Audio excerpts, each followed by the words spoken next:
Hello everyone, and thank you for watching my channel. If you like what I'm doing here, please consider subscribing, liking, and commenting. It would really help the channel out quite a bit. Thank you very much.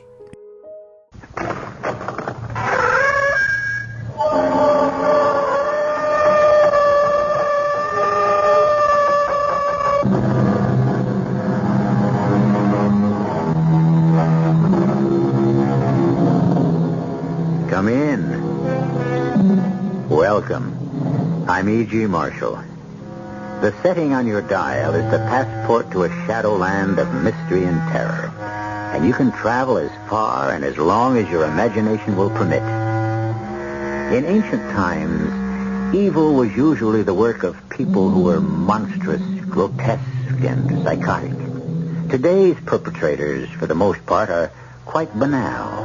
Many of them lead what can only be described as normal lives. Some of them have achieved such heights of respectability that their deeds are no longer considered evil. No, for the good old days when villains were villains and performed with style and flair. Today's faceless scoundrels don't even get any fun out of their own evil. Our mystery drama, Killer of the Year, was written especially for the Mystery Theater by Sam Dan and stars Norman Rose. It is sponsored in part by Uncle Ben's Long Grain and Wild Rice and imported Vigna Rosé wine. I'll be back shortly with Act One.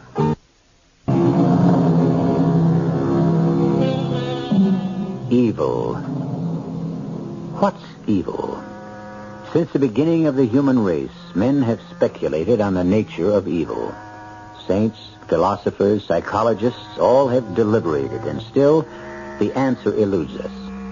In this enlightened century, will science finally solve the problem? Shall we discover that evil is actually a virus, a disease that infects its victims at random?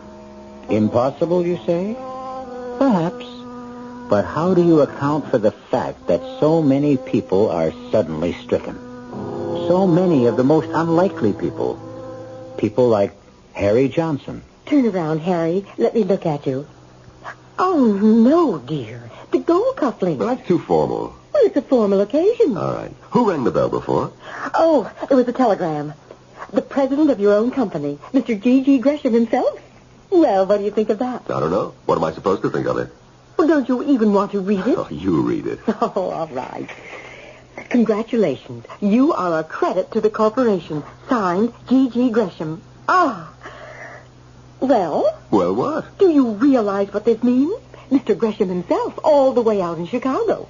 Mr. Gresham, who personally runs a $500 million corporation, knows about you, knows about the award, and is personal. Mr. Gresham has a PR department which handles this kind of nonsense. Oh, why do you call it nonsense? Because he couldn't care less. I beg to differ, Harry. When one of his executives... To him, I'm an employee. ...wins the Man of the Year award... In a tank town like Danvers Corners. This happens to be the county seat, and it's the third largest city in the state. Hey, let's hear it for Danvers Corners. Oh, don't pretend to be cynical, Harry, because you're not. My dear, I never set out to win this award. I mean, it wasn't deliberate. I didn't plan it. It wasn't part of a campaign to do myself some good. Well, it's recognition of the fact I'm that not you... after recognition. I like to work on community projects. I think it's the best investment of time I can make. Darling, when you took me home from our very first date, Mother came upstairs to my room for a chat. That was another world in those days, wasn't it? Oh, it certainly was. And Mother said, "Tell me all about him, dear." And I did. And she said, "You know, he sounds too good to be true." And Harry, she was right. And she still is. You are too good to be true. Oh, come on. I'm the same as everyone else. No, dear, you're not like everyone else. You have a conscience and you have ideals. And those things are in short supply today. You know, Jenny, I think I have a headache. A headache? Why should you have a headache all of a sudden? I think my halo is on too tight. Oh. Come on, we'll be late for the bash.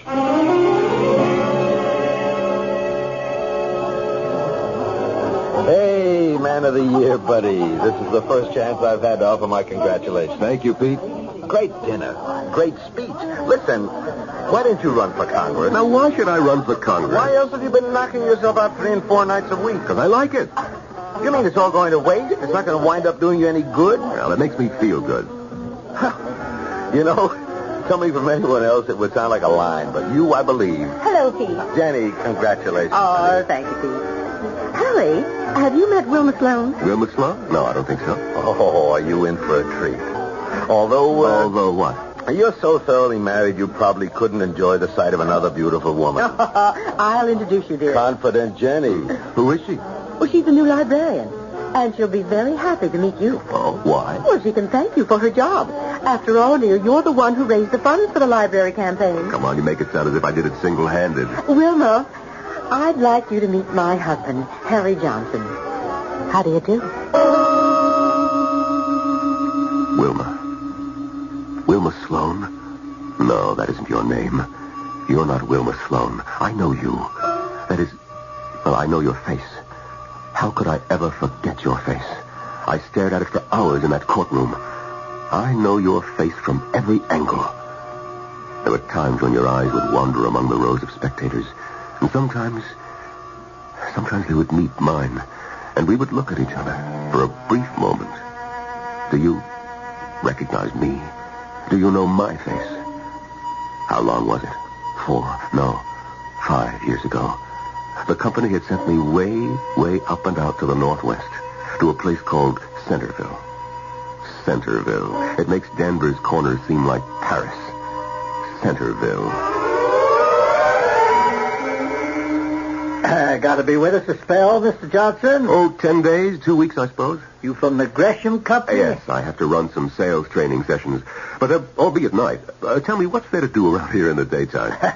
Well, to tell the truth, there ain't nothing to do around here daytimes outside of hunting season. But you're in luck. Why? We got some murder trial going. A murder trial? Yep. It's in all the papers. Well, the papers around here, I guess.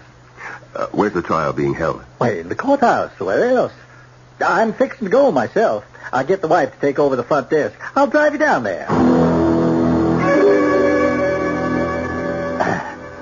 That's her. She's the defendant? That's her. Tessie Bonner. She works in the library. Maybe I should say she worked in the library. Well, she's a very beautiful woman. Yep. She's good looking. But she's a killer. Isn't that what the jury's supposed to decide? The jury's already decided. I know every one of them in that box. I can tell. But that's not right. You just listen to the testimony. You'll see. It'll prove she's guilty beyond the shadow of a doubt. State your full name, please. Mrs. Edna Coyne. Well, I guess my full name would be Edna Amaryllis Coyne. Mm-hmm. And you rented an apartment to the defendant, Miss Teresa Bonner. Yes, sir. A 3-year lease. And the deceased. Was he a regular visitor? Oh, yes, indeed. He'd show up there 2, 3, sometimes 4 times a week. I said to my oldest girl, looks like we have a little love nest up there in 3G. And she said, oh, Ma, get with it. This is the new morality. I mean, so what do you prove if you have a document? Well, I was going to tell her. And did you ever hear signs of an altercation? What? Arguments. Fights. Oh, no, I can't say that I did. I didn't hear a word until that night. Now then, suppose you tell us just exactly what you heard. Well, I was surprised. Surprised? Why? Well, you know, they was very quiet usually. And all of a sudden, on this particular night, they start yelling at each other. Yelling? Well, maybe not yelling, but you could hear them all right. And he was saying, it's over. It has come to an end. And she kept saying, no, it's not over. It's just begun. She said, I can't. I won't let you walk out on me. And he said, we both knew it would have to end sometime. And she said, it can only end when one of us is dead. And he said, don't be stupid. And she said, I won't let you go. I can't let you go. And he said, you knew from the start I was married. And she said, yes, and so did you. And... Yes, Miss Coyne? Well, she said, if I can't have you, she can't have you either. And what did he say to that? He said, be sensible. And she said, how can a woman in love be sensible? And then the next thing I heard him say was, you're crazy. You've gone mad. Put down that knife. You heard him say those exact words. Put down that knife. Yes, sir. And then what happened? And then I heard him yell. And then? And then I didn't hear anything. Well, I was scared, you know. I didn't know what to think. What did you do? Well, I thought for a minute. Then I walked up the stairs, and I went to her door. Yes. And I just stood there listening. Finally, I knocked on the door, and I said, Miss Bonner, Miss Bonner, are you okay? There was no answer. Well, I tried to turn the handle. The door wasn't locked. So I opened it, and I walked right into the apartment. And there I saw... Would you tell us what you saw? I saw him lying on the floor. He was dead. You're sure he was dead? Oh, yes. His chest was covered with blood. And where was the defendant? She was standing there near him, right in the middle of the room. And she was holding a big knife in her hand. And you could see blood on the blade. Would that be that large knife lying on the table marked Exhibit B? Yes, sir. Yes, sir, that's the knife. And she was holding that knife in her hand. And she was mumbling, no one else can ever have you. No one else can ever have you. Mm-hmm. And what you've told us just now is exactly what you saw? Yes, sir. Exactly. I have no further questions. And through it all, she sat quietly at her table, next to her attorney. It was as if someone else were on trial. She hardly seemed to listen to anything that was being said. Occasionally, she would glance at the spectators. Her eyes would slowly sweep the room. From time to time, they would meet mine. And she would look at me. Or was it my imagination? But the trial came to an end finally. The jury left the room at 11:45 and returned promptly at 2. They had lunch between 12 and 1:30, so you can imagine how long they deliberated. But, of course, the verdict was obvious from the very outset. Guilty. Guilty of murder in the first degree. Guilty with no recommendation for mercy. So now, what is she doing here? Less than 5 years later. Because this is Tessie Bonner. She may call herself Wilma Sloan, but her name is Tessie Bonner. Harry, this is Wilma Sloan. How do you do? Congratulations, Mr. Johnson. Wilma, you said I could have the next dance. How are you at keeping promises? I never broke one yet. Now, if you good people will excuse us. Oh, they make a handsome couple, don't they, Harry? Oh, what? I said Pete and Wilma Sloan make a good-looking couple, don't they? Oh, yes. Oh, she's such a beautiful girl, isn't she? Yes, Jenny. Lovely. Lovely. If you like a girl who knows how to use a knife. But is she the same one? Harry is absolutely certain. But if she's the same one, what indeed is she doing here? The state where she was tried still has the death penalty. At the very least, she should be in jail for a long, long time. Well, you'll only have to wait a short time till I return with some answers in Act 2. Although Harry Johnson has raised considerable funds for the town library, he rarely goes there himself. However, this afternoon, on an impulse, one that he cannot explain, or can he has stopped at the library. From the doorway, he regards the librarian, a rather beautiful young woman named Wilma Sloan. She's talking to several children. It's hard to believe that she is a woman who, in a fit of passion, or as a result of a cold-blooded resolve, stabbed her lover to death. But she did, some 5 years ago, in a state 1,000 miles away.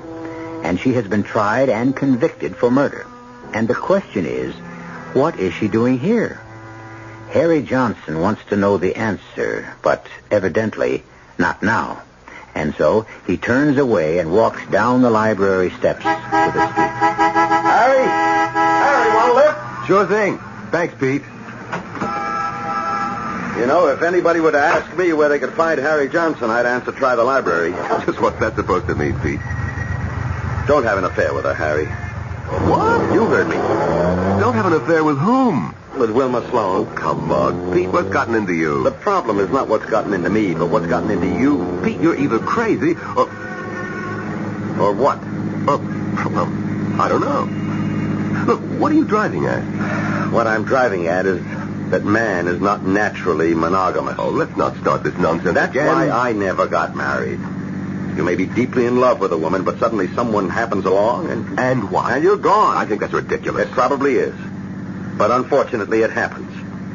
And it happened to you last night. Pete, I wish you would tell me what you're talking about. Talking about Wilma Sloan. What about Wilma Sloan? All right, let's do it in steps, huh? Last night you were introduced to her. One look at your face convinced me. Convinced you of what? Convinced me I'd better ask her to dance so I could get her away from you. And have her for yourself, Oh, no doubt. don't get me wrong. I'd take her if I could get her. But she's not for me. I know. See, I'm an expert in these affairs. Oh, so modest. Look, you may disapprove of my attitude toward life and love, but I do have both experience and expertise. So I took her away from where you and Jenny were standing before... Before what? Before what you were thinking. Before that look on your face could become obvious to everyone else, including my poor dear sister. You know, I think that you are crazy. Yeah. And so now it's the afternoon of the next day, the late afternoon. I'm downtown. I stopped for a traffic light. Idly, I glanced toward the library steps, thinking, of course, of that delectable new librarian. When who do I see walking up the steps? Why, my most faithful brother-in-law, Harry. A man whose rectitude has just earned him the Man of the Year award here in Danvers Corners. Oh, I can explain that. But I can explain it better. You walked up the steps. You paused. You're new at this business. You don't quite know how to go about it. So at the last minute, you lost your nerve and beat a hasty retreat. But, Pete, not one word of what you say is true. But you'll come back again. There always has to be a first time, Harry. And your first time is waiting in the wings. Or I should say, behind the desk. Harry, don't do it. I have no intention of... You think you don't. Pete, if you don't mind, I insist that we change the subject. Why? Is it so painful? No, it's ridiculous. Then why are you becoming so excited? I'm not excited. Well, what are you? Pete, look, I'm very much in love with my wife. Your kind of guy needs watching. Well, don't judge everybody's morality by your own. What were you doing at the library? I thought I needed a certain book. And then... Well, then I remembered that I had it in the house. Sure. It's true. Do you know what Nero said about truth? He said the truth is whatever you want it to be. I must say you choose a strange model. But that's where you are right now, Harry. And don't say I didn't warn you.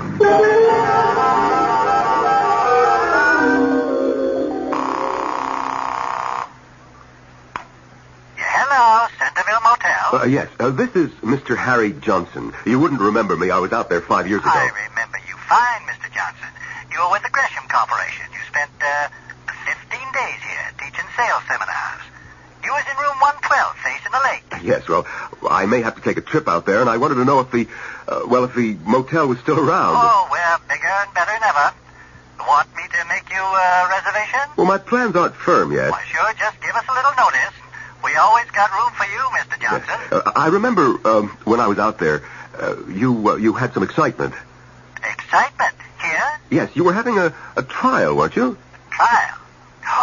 Oh, yeah. Tessie Bonner.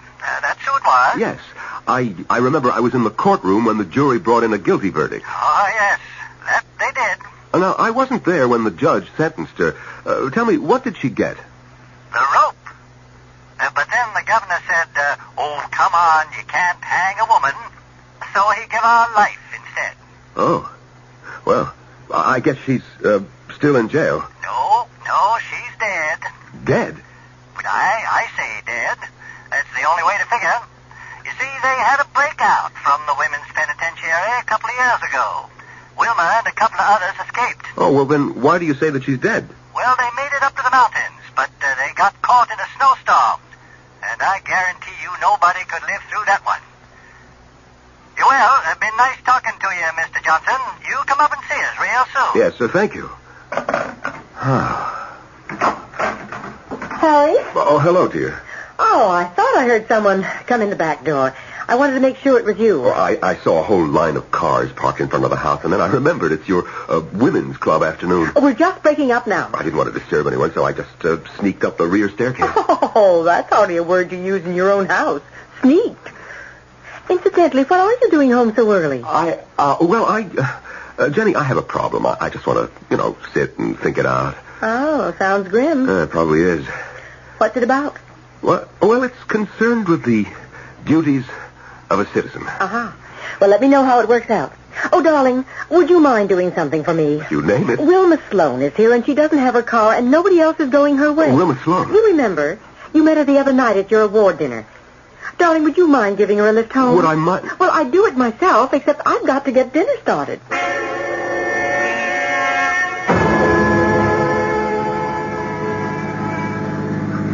This is very kind of you, Mr. Johnson. I'd rather you called me Harry. I will on one condition. You must call me Wilma. Well, I'll do better than that. I'll call you Tessie. Tessie? Or Teresa. Or Miss Bonner. Which do you prefer? I see. Well, what do we do now? I know what I should do.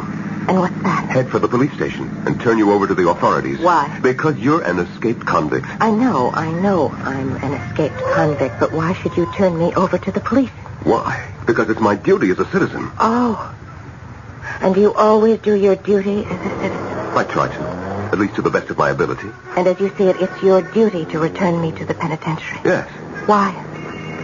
I never did you any harm. I killed a man who needed killing. You can't kill another human because you want to. What else was I to do? He used me, and then he tossed me aside as if I were an object of no consequence. What kind of society would we have if people were free to kill at their own pleasure? You haven't answered my question, which is, what do we do now? I should turn you over to the police. I know you said that. Is this the road to the police station? No. Why aren't we headed that way? Because... Yes. It's clear. It's very clear to What me. do you mean it's very clear to you? How could it be very clear when it isn't clear to me? I don't even know what I'm doing or why. In the interest of clarity, why do you hesitate to do your duty? Would you hesitate for a moment if I were a man? I don't think so. Again, would you hesitate if I were old, ugly? Oh, no, That's what? Why do you hesitate? I heard you speak at the banquet the other night. The fabric of society is woven by each single individual and so forth. I recognized you. I remembered you from the courtroom. You did? Oh, yes. And I said to myself, if he remembers me, I'm gone. This is Mr. Pillar of the community himself in the flesh. Turn you in, I should. But you won't. How do you know? Because you want me. Oh, come on, that's Of course it is, but you want me. And you're saying to yourself, here's the most attractive woman I ever met. You have an extremely high opinion of yourself. I must be the most attractive woman you ever met. Do you know why?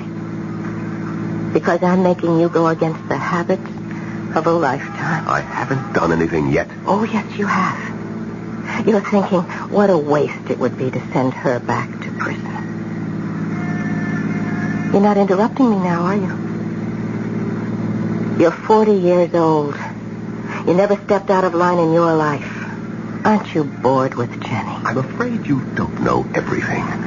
Oh, I admit I was tempted for a moment. You should be. I made you quite an offer. Offer? What offer? Myself. What? You would sell yourself to buy my silence? Most women sell themselves for something. That isn't true. They sell themselves for security, for advancement, for the illusion of romance. For me right now, there is nothing more valuable in all the world than your silence. Well, it's not for sale. Why not? Not so that I could engage in a tawdry affair. Oh, I see. It's not that you're opposed to an affair. Just a tawdry affair. Would always be tawdry. Because... It's not how these things begin. It's what they become. Both of us are attractive. We're intelligent. In a week, a month, we would love each other. I love my wife. Then why aren't we headed toward the police station? We are. It's about 3 miles to the station house, and it should take 4 or 5 minutes to get there. An awful lot can take place in 4 or 5 minutes. Will she simply submit quietly and return to a sentence of life in prison? After all, she got in there because she killed one man. Would she kill another man to stay out? From a different perspective, how solid is Harry's resolve to turn her over to the police? Questions, possibilities. We shall weigh them all when I return shortly with Act 3.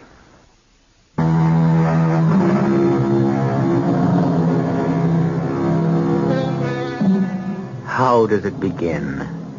Where does it begin? Why does it begin?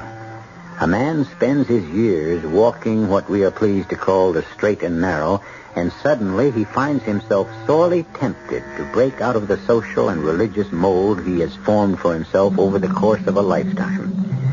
There are those who say man is naturally evil, and there are those who say that man is intrinsically good. Well, Harry Johnson can be a test case for either point of view.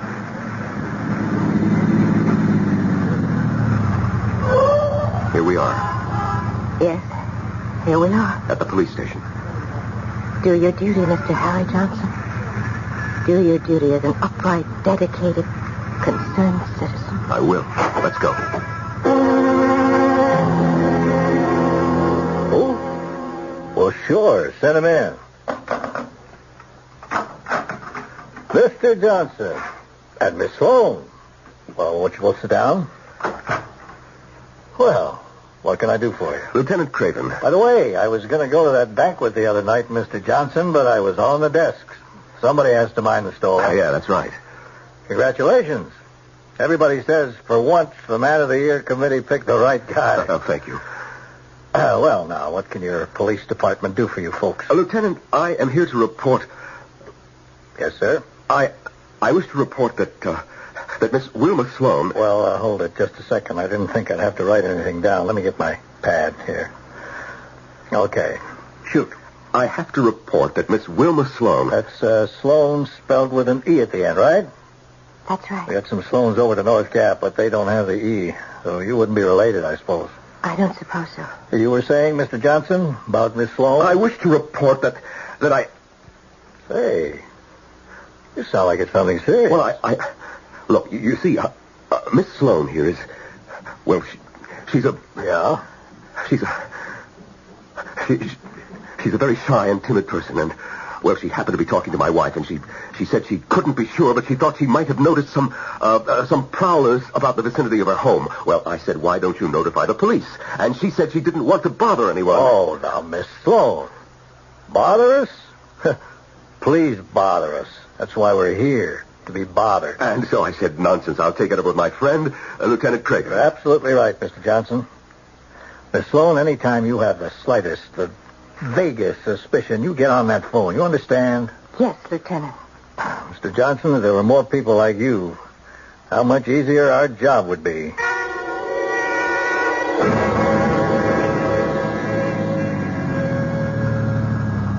Thanks for the lift. Won't you come in? You know, you haven't said a word since we left the police station. I know. Good night. Good night? Just like that? No.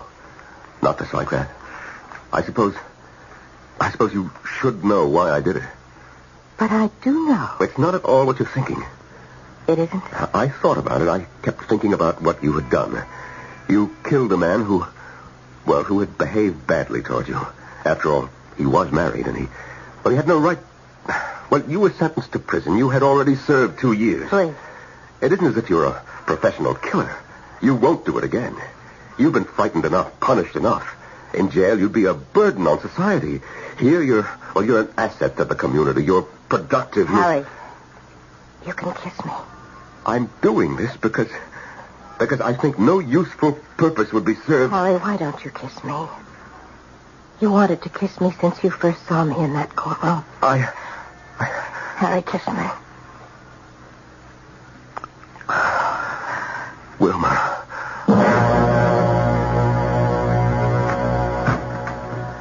Hello, Jenny.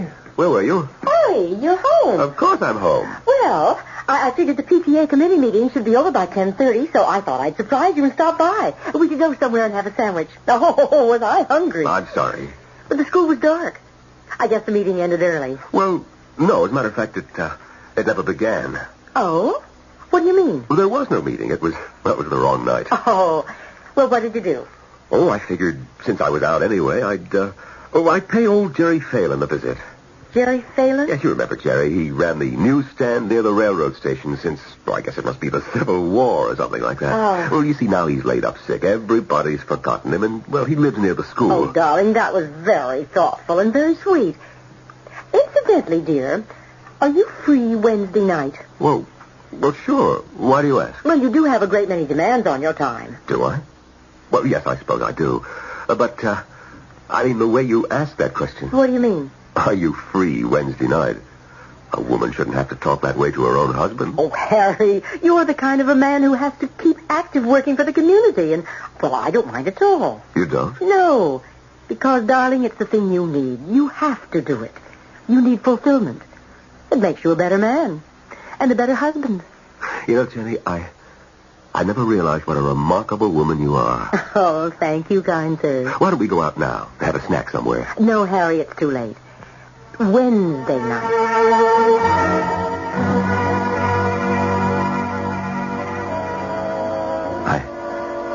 I have to go.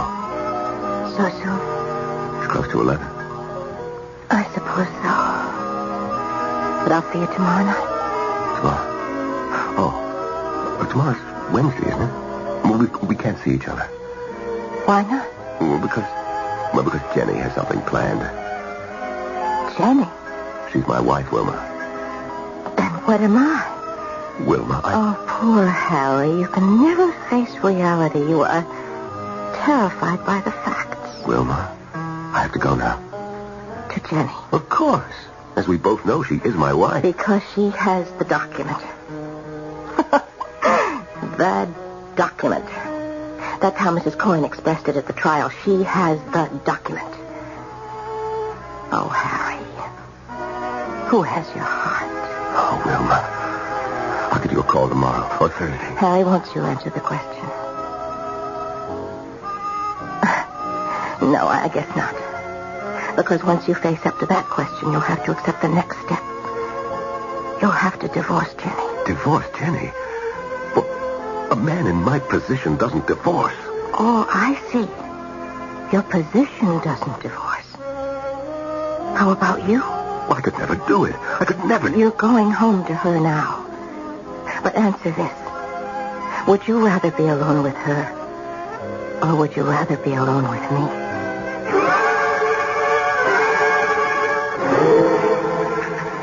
Well, Pete, it's about time for the dessert, and I always skip mine. So, suppose we stop talking about sports and politics, and you tell me why you wanted to buy my lunch. A couple of months ago, I warned you, Harry. About what? I warned you not to have an affair with Wilma Sloan. Now, Pete. Harry, I spoke with Lieutenant Craven of the police department. Oh, Lieutenant Craven? Or rather, he spoke with me. I will say he was embarrassed. What does Lieutenant Craven have to do with... Some time ago, you brought Wilma in to see him. It seems that she was too bashful to complain about prowlers in her neighborhood. Yes? Yes.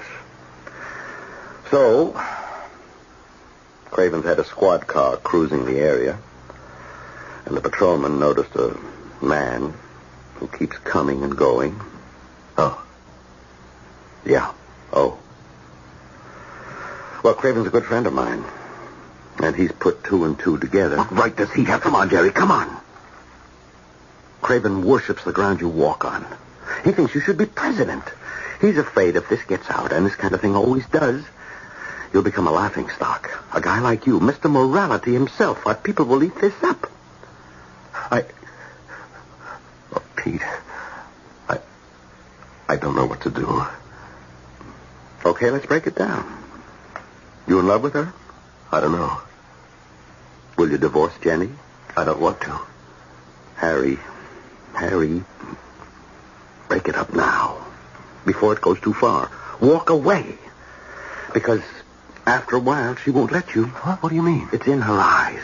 Those brilliant eyes. There's something sharp, like steel. To get what she wants, she'll do anything. She's the kind who could kill you. Oh, that's ridiculous. Harry, you've been married 15 years. I don't say this because she's my sister, but she's a girl in a million, Jenny is, and you know it. Pete, it's like an illness. I know. I've been there before. But you can't end every illness by letting it run its course, because that way you take the chance it'll kill you. Harry, cure it. I don't know how to do that. You don't know how to, or you don't want to? Look, your life's in a mess right now. Go away for a week. Go away? How? Come on, a guy in your position can suddenly realize he has to make a business trip. Get away from both of them and think out your problem. Decide what's important. Make up your mind. What do you really want?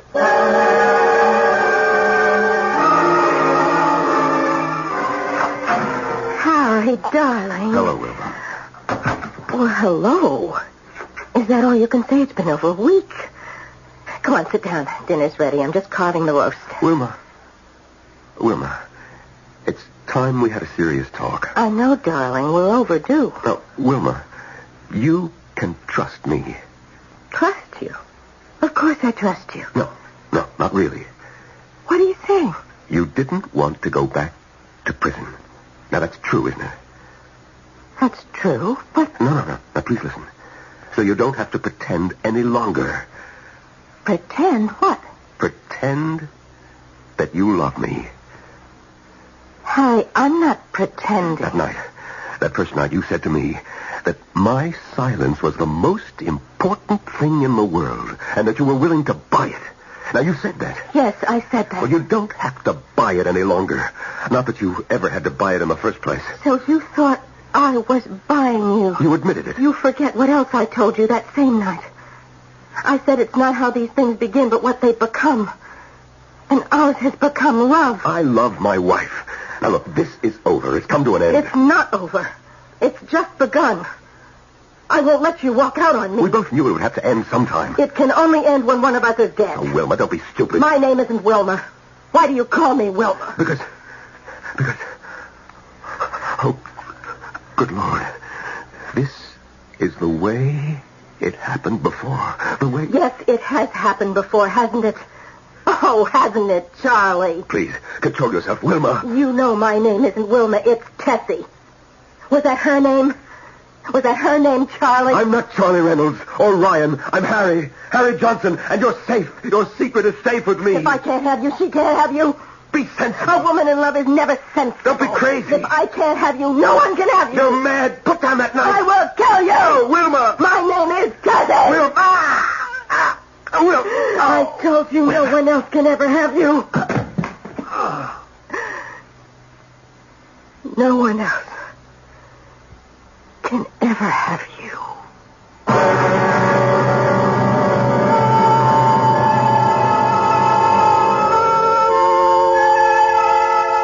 Wilma Sloan, Tessie Bonner, Charlie Reynolds, Harry Johnson. So many times, in so many places, they act and reenact the same roles, over and over again. And it's a mixture of love, deceit, madness, and evil. And to taste it is to risk the arrival of death. But you shall risk nothing if you wait for me to arrive after a few moments.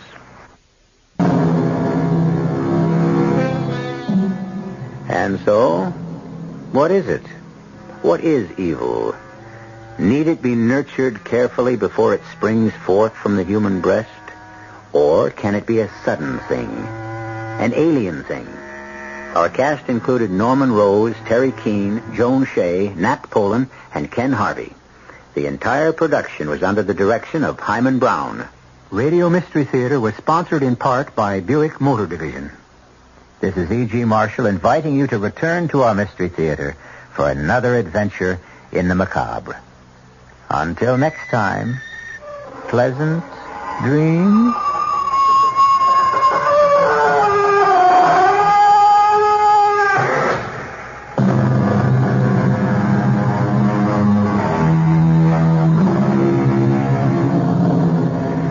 Tonight's WOR Mystery Theater was brought to you in part by ShopRite Supermarkets, where you get a lot more for a little less.